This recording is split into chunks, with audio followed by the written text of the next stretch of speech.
Hello बच्चों, welcome to my channel.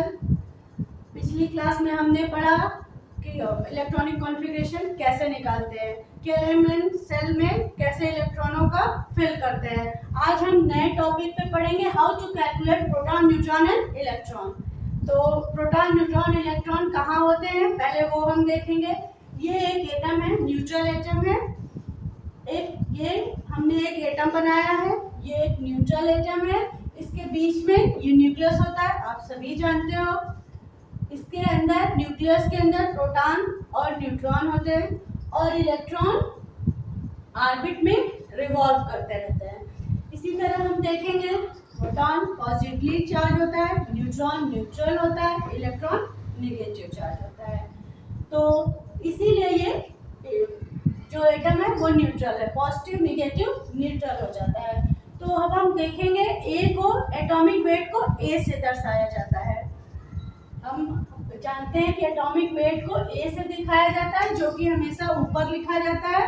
मान लीजिए ये ऑक्सीजन का एटम है, तो एटॉमिक नंबर यहाँ लिखते हैं और एटॉमिक वेट ऊपर लिखते हैं। ये होता है हमारा एटॉमिक वेट। और नीचे वाले को हम जेड से डिनोट करते हैं, जेड से दिखाते हैं। ये होता है हमारा एटॉमिक नंबर।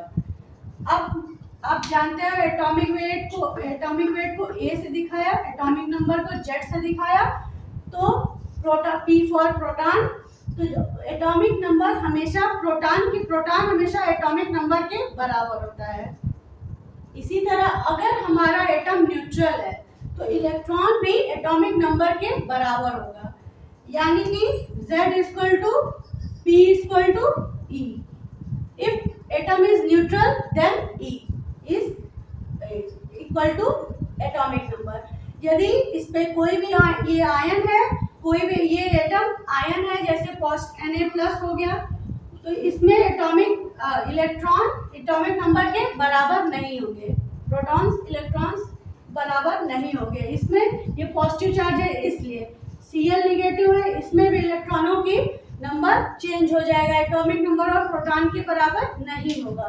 उसी तरह हम देखेंगे तो कैसे आप दिखाओगे कि प्रोटॉन कैसे निकालेंगे, एटॉमिक नंबर कैसे निकालेंगे, इलेक्ट्रॉन्स कैसे निकालेंगे।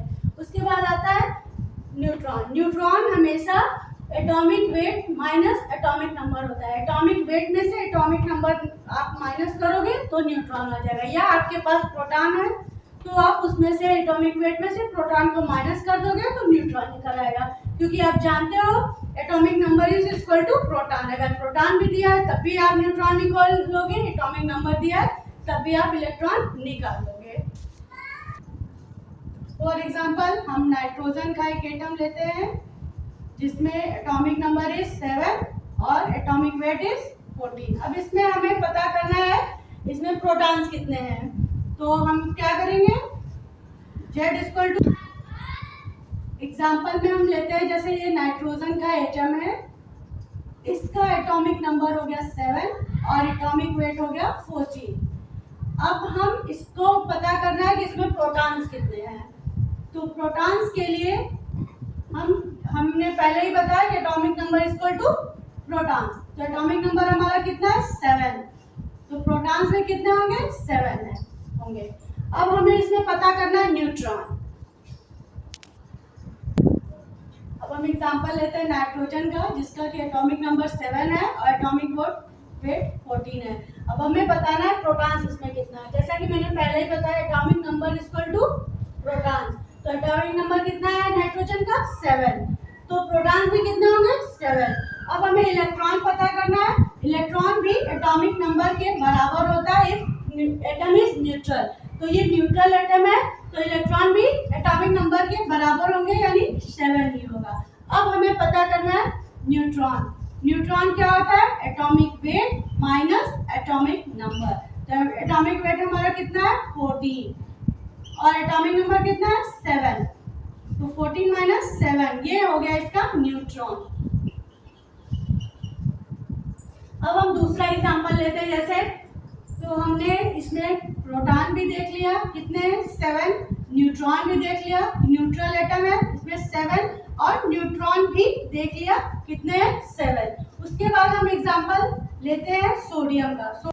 अब हम एक दूसरा एग्जांपल लेते हैं सोडियम का, जिसको सिंबल होता है Na। उसका एटॉमिक नंबर 11 होता है, एटॉमिक वेट 23 होता है। तो इसमें अब हमें पता करना है प्रोटॉन्स, इलेक्ट्रॉन्स एंड न्यूट्रॉन्स।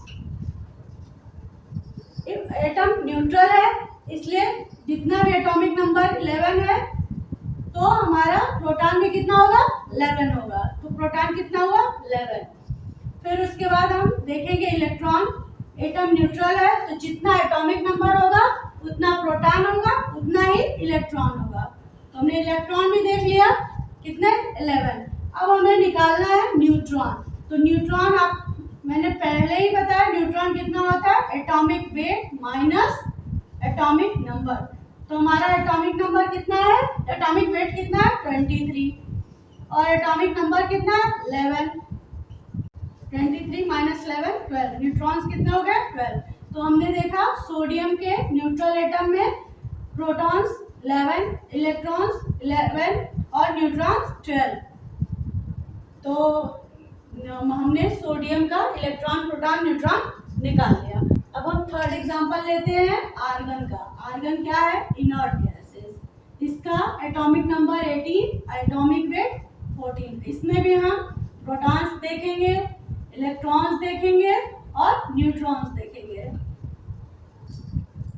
और एक चीज और, अगर हमें एटॉमिक वेट नहीं पता है वो भी हम देख लेंगे Z+N से। न्यूट्रॉन्स के अगर दिए रहेंगे तो हम एटॉमिक नंबर और न्यूट्रॉन को प्लस करके एटॉमिक वेट भी निकाल सकते हैं। तो अब हम देखते हैं प्रोटॉन्स कितने, इसमें एटॉमिक नंबर कितना है 18। तो प्रोटॉन्स कितने होंगे 18। इलेक्ट्रॉन्स, न्यूट्रल एटम है तो इलेक्ट्रॉन्स भी कितने होंगे 18। उसके बाद हम न्यूट्रॉन्स पे आते हैं। न्यूट्रॉन्स कितना है, एटॉमिक नंबर हमारा है 40 और एटॉमिक वेट हमारा है 40 और एटॉमिक नंबर 18। तो कितने होंगे 22। ये हो गया हमारा number of neutron for argon gas के लिए। बच्चों, आज हमने क्लास में सीखा how to calculate proton, neutron and electron. उम्मीद है कि आपको समझ में आ गया होगा कि प्रोटॉन, इलेक्ट्रॉन और न्यूट्रॉन को कैसे निकाला जाता है। अगर किसी भी एलिमेंट में आपको कंफ्यूजन हो इलेक्ट्रॉन, प्रोटॉन, न्यूट्रॉन निकालने में तो आप मुझे कमेंट करके पूछ सकते हो। मेरे चैनल के साथ बने रहिए। Thank you.